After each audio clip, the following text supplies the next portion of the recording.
আসসালামু আলাইকুম। এই যে আজকে মুরগির মাংস দিয়ে আলু রান্না করা হয়েছে।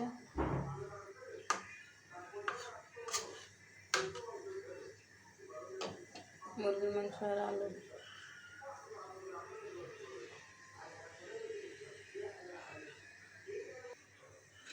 আর এটা হচ্ছে ডাল।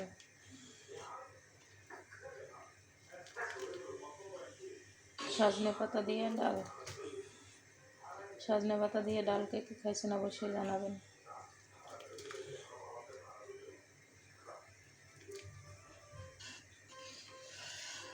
এই যে সজনে পাতার ডাল, আর এদিকে হচ্ছে মুরগি। কেমন হয়েছে অবশ্যই সবাই জানাবেন। আসসালামু আলাইকুম সবাইকে, সবাই ভালো থাকবেন।